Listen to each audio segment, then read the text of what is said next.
চাঁদাবাজদের বিরুদ্ধে আমরা জিহাদ ঘোষণা করেছি। এ বাংলাদেশে কোনো চাঁদাবাজ, সন্ত্রাস, দুর্নীতিবাজ থাকতে পারবে না। কাঠ খেলা খেলে আবার নতুন ফ্যাসিবাদের জন্ম নিতে চায়, তাদের বিরুদ্ধে আমাদের সোচ্চার হতে হবে।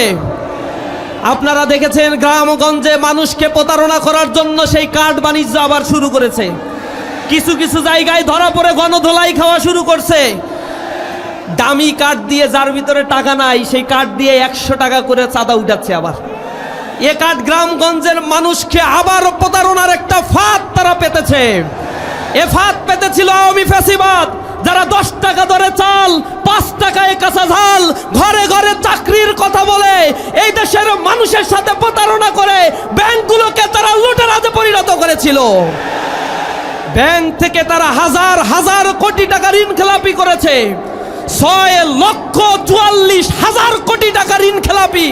আপনাদের টাকা ব্যাংকে রেখেছেন, সেই টাকাগুলো পাচার করে গাড়ি বাড়ি আলিশান জীবনযাপন করছে সেই ফ্যাসিবাদী শক্তি। আর তাদের সাথে মিলেমিশে যারা তখন ব্যবসা বাণিজ্য চালিয়েছিল, তাদের অন্তত 50 জনকে এবার নমিনেশন দিয়েছে একটা দল, যাদের ঋণ খেলাপির পরিমাণ 26,000 কোটি টাকা। ব্যাংকের সাধারণ মানুষ টাকা রাখে, তার টাকা আর ফেরত দিতে পারছে না। এই ঋণ খেলাপিদের আবার যারা পুনর্বাসন করছে, জনগণের টাকা যে আবার দুর্নীতি আর লুটপাট করে তারা এক স্বর্গরাজ্য পরিণত করবে, তা বুঝতে আমাদের আর বাকি নাই। এজন্য আমাদের জেগে উঠতে হবে আমাদের অধিকারের জন্য। সাতক্ষীরার জনপদ মজলুম, নির্যাতিত, নিষ্পেষিত এই জনপদ আওয়ামী ফ্যাসিবাদের আমলে আমাদেরকে দমিত করা হয়েছে, কর্মসংস্থান সৃষ্টি করা হয় নাই। এখানে মানুষের অর্থনৈতিক দুরবস্থা, বাজার সিন্ডিকেট, ঘের দখল, বাণিজ্য করতে দেওয়া হয় নাই। ব্যবসা বাণিজ্য প্রতিষ্ঠানগুলো বুলডোজার দিয়ে গুড়িয়ে দেওয়া হয়েছে। আমাদের ঘর বাড়িতে, আমাদের আবাসনগুলোকে থাকতে দেওয়া হয় নাই। শত শত লক্ষ লক্ষ ভাইদেরকে নির্বাসিত জীবনযাপন করতে হয়েছে। আমরা এই জনপদে আর কোনো জালিমকে স্থান দেব না, যে জালিম এই জনপদে আবার জুলুম করবে।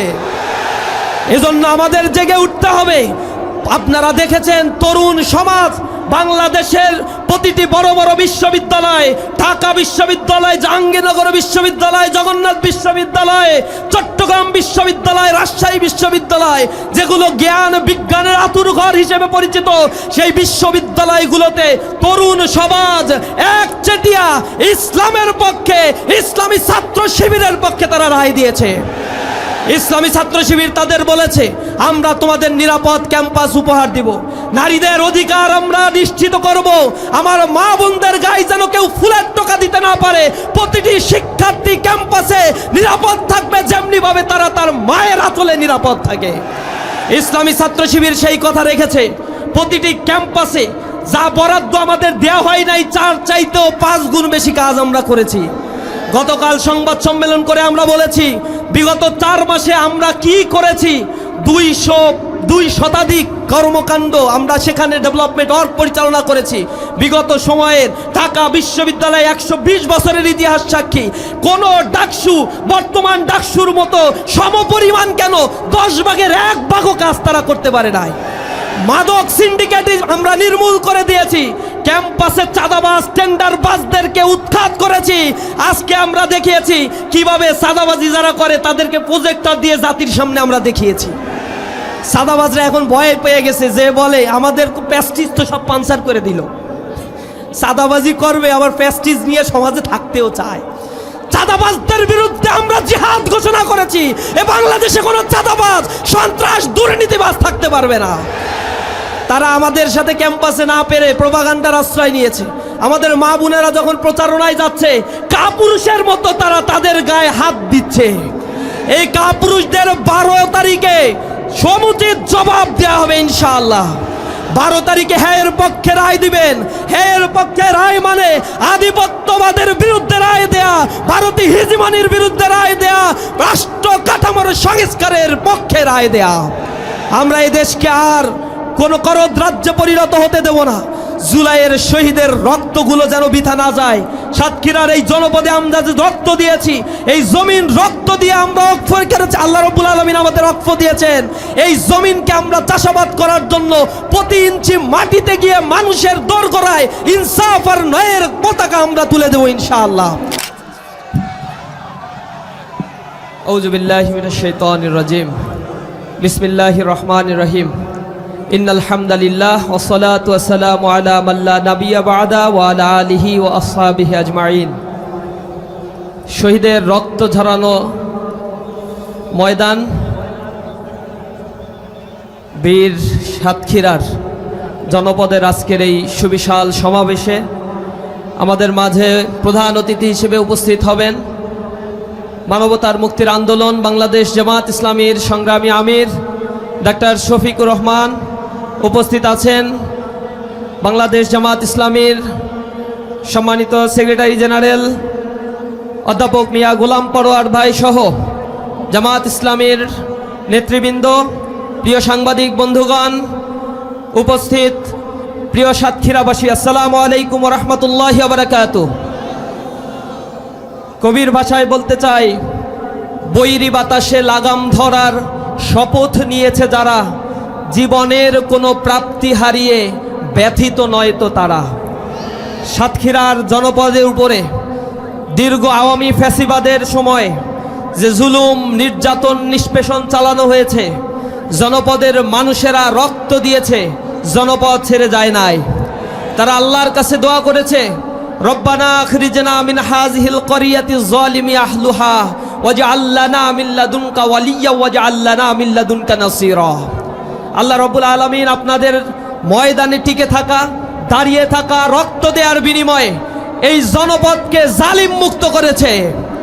প্রিয় উপস্থিতি, আজকে যারা নব্য ফ্যাসিবাদ হয়ে ফিরে আসতে চায়, দুর্নীতির স্বর্গ রাজ্যে এই বাংলাদেশকে গড়ে তুলতে চায়, যারা কাঠ খেলা খেলে আবার নতুন ফ্যাসিবাদের জন্ম নিতে চায়, তাদের বিরুদ্ধে আমাদের সোচ্চার হতে হবে। আপনারা দেখেছেন গ্রামগঞ্জে মানুষকে প্রতারণা করার জন্য সেই কাঠ বাণিজ্য আবার শুরু করেছে। কিছু কিছু জায়গায় ধরা পড়ে গণধোলাই খাওয়া শুরু করছে।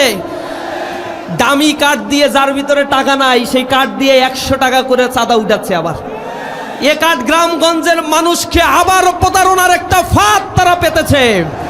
এ ফাঁদ পেতেছিল আওয়ামী ফ্যাসিবাদ, যারা 10 টাকা দরে চাল, 5 টাকায় কাঁচা ঝাল, ঘরে ঘরে চাকরির কথা বলে এই দেশের মানুষের সাথে প্রতারণা করে ব্যাংকগুলোকে তারা লুটেরাজে পরিণত করেছিল। ব্যাংক থেকে তারা হাজার হাজার কোটি টাকা ঋণ খেলাপি করেছে। 6,44,000 কোটি টাকা ঋণ খেলাপি। আপনাদের টাকা ব্যাংকে রেখেছেন, সেই টাকাগুলো পাচার করে গাড়ি বাড়ি আলিশান জীবনযাপন করছে সেই ফ্যাসিবাদী শক্তি। আর তাদের সাথে মিলেমিশে যারা তখন ব্যবসা বাণিজ্য চালিয়েছিল, তাদের অন্তত 50 জনকে এইবার নমিনেশন দিয়েছে একটা দল, যাদের ঋণ খেলাপির পরিমাণ 26,000 কোটি টাকা। ব্যাংকের সাধারণ মানুষ টাকা রাখে, তার টাকা আর ফেরত দিতে পারছে না। এই ঋণ খেলাপিদের আবার যারা পুনর্বাসন করছে, জনগণের টাকা যে আবার দুর্নীতি আর লুটপাট করে তারা এক স্বর্গরাজ্য পরিণত করবে, তা বুঝতে আমাদের আর বাকি নাই। এজন্য আমাদের জেগে উঠতে হবে আমাদের অধিকারের জন্য। সাতক্ষীরার জনপদ মজলুম, নির্যাতিত, নিষ্পেষিত এই জনপদ। আওয়ামী ফ্যাসিবাদের আমলে আমাদেরকে দমিত করা হয়েছে, কর্মসংস্থান সৃষ্টি করা হয় নাই। এখানে মানুষের অর্থনৈতিক দুরবস্থা, বাজার সিন্ডিকেট, ঘের দখল, বাণিজ্য করতে দেওয়া হয় নাই। ব্যবসা বাণিজ্য প্রতিষ্ঠানগুলো বুলডোজার দিয়ে গুড়িয়ে দেওয়া হয়েছে। আমাদের ঘর বাড়িতে, আমাদের আবাসনগুলোকে থাকতে দেওয়া হয় নাই। শত শত লক্ষ লক্ষ ভাইদেরকে নির্বাসিত জীবনযাপন করতে হয়েছে। আমরা এই জনপদে আর কোন জালিমকে স্থান দেব না, যে জালিম এই জনপদে আবার জুলুম করবে। এজন্য আমাদের জেগে উঠতে হবে। আপনারা দেখেছেন তরুণ সমাজ বাংলাদেশের প্রতিটি বড় বড় বিশ্ববিদ্যালয়, ঢাকা বিশ্ববিদ্যালয়, জাহাঙ্গীরনগর বিশ্ববিদ্যালয়, জগন্নাথ বিশ্ববিদ্যালয়, চট্টগ্রাম বিশ্ববিদ্যালয়, রাজশাহী বিশ্ববিদ্যালয়, যেগুলো জ্ঞান বিজ্ঞানের আতুরঘর হিসেবে পরিচিত, সেই বিশ্ববিদ্যালয়গুলোতে তরুণ সমাজ একচেটিয়া ইসলামের পক্ষে, ইসলামী ছাত্র শিবিরের পক্ষে তারা রায় দিয়েছে। ইসলামী ছাত্র শিবির তাদের বলেছে, আমরা তোমাদের নিরাপদ ক্যাম্পাস উপহার দিব, নারীদের অধিকার আমরা নিশ্চিত করব, আমার মা বোনদের গায়ে যেন কেউ ফুলের টোকা দিতে না পারে, প্রতিটি শিক্ষার্থী ক্যাম্পাসে নিরাপদ থাকবে যেমনি ভাবে তারা তার মায়ের আঁচলে নিরাপদ থাকে। ইসলামী ছাত্র শিবির সেই কথা রেখেছে। প্রতিটি ক্যাম্পাসে যা বরাদ্দ আমাদের দেয়া হয় নাই, চার চাইতেও 5 গুণ বেশি কাজ আমরা করেছি। গতকাল সংবাদ সম্মেলন করে আমরা বলেছি বিগত 4 মাসে আমরা কি করেছি। 202 শতাধিক কর্মকাণ্ড আমরা সেখানে ডেভেলপমেন্ট ওয়ার্ক পরিচালনা করেছি। বিগত সময়ের ঢাকা বিশ্ববিদ্যালয় 120 বছরের ইতিহাস সাক্ষী। কোন ডাকসু বর্তমান ডাকসুর মতো সমপরিমাণ কেন 10 ভাগের 1 ভাগও কাজ তারা করতে পারে নাই। মাদক সিন্ডিকেট আমরা নির্মূল করে দিয়েছি। ক্যাম্পাসে চাঁদাবাজ টেন্ডারবাজদেরকে উৎখাত করেছি। আজকে আমরা দেখিয়েছি কিভাবে চাঁদাবাজি যারা করে তাদেরকে প্রজেক্টর দিয়ে জাতির সামনে আমরা দেখিয়েছি। চাঁদাবাজরা এখন ভয় পেয়ে গেছে, যে বলে আমাদের প্যাস্টিজ তো সব পাঞ্চার করে দিল। চাঁদাবাজি করবে আবার প্যাস্টিজ নিয়ে সমাজে থাকতেও চায়। চাঁদাবাজদের বিরুদ্ধে আমরা জিহাদ ঘোষণা করেছি। এ বাংলাদেশে কোনো চাঁদাবাজ, সন্ত্রাস, দুর্নীতিবাজ থাকতে পারবে না। তারা আমাদের সাথে ক্যাম্পাসে না পেরে প্রোপাগান্ডার আশ্রয় নিয়েছে। আমাদের মা বোনেরা যখন প্রচারণায় যাচ্ছে কাপুরুষের মতো তারা তাদের গায়ে হাত দিচ্ছে। এই কাপুরুষদের 12 তারিখে সমুচিত জবাব দেওয়া হবে ইনশাআল্লাহ। 12 তারিখে হ্যায়ের পক্ষে রায় দিবেন। হ্যায়ের পক্ষে রায় মানে আধিপত্যবাদের বিরুদ্ধে রায় দেয়া, ভারতীয় হিজমানির বিরুদ্ধে রায় দেয়া, রাষ্ট্র কাঠামোর সংস্কারের পক্ষে রায় দেয়া। আমরা এই দেশকে আর কোন করদ রাজ্যে পরিণত হতে দেব না। জুলাইয়ের শহীদের রক্তগুলো যেন বৃথা না যায়। সাতক্ষীরার এই জনপদে আমরা যে রক্ত দিয়েছি, এই জমিন রক্ত দিয়ে আমরা ওয়াকফ করেছি। আল্লাহ রাব্বুল আলামিন আমাদের ওয়াকফ দিয়েছেন। এই জমিনকে আমরা চাষাবাদ করার জন্য প্রতি ইঞ্চি মাটিতে গিয়ে মানুষের দোরগোড়ায় ইনসাফ আর ন্যায়ের পতাকা আমরা তুলে দেব ইনশাআল্লাহ। আমরা জুলুমের বিরুদ্ধে অবস্থান নিব। আগামী দিনে নতুন একটি বাংলাদেশ, আত্মনির্ভরশীল, স্বনির্ভরশীল, দুর্নীতিমুক্ত, সন্ত্রাস চাঁদাবাজ মুক্ত, আদর্শ, ন্যায়পরায়ণ এবং স্বাবলম্বী একটি বাংলাদেশ গড়ে তোলার জন্য সকলকে কাঁধে কাঁধ মিলিয়ে ঐক্যবদ্ধভাবে কাজ করার উদাত্ত আহ্বান জানিয়ে আমার কথা শেষ করছি। আসসালামু আলাইকুম ওয়া রাহমাতুল্লাহি ওয়া বারাকাতুহু।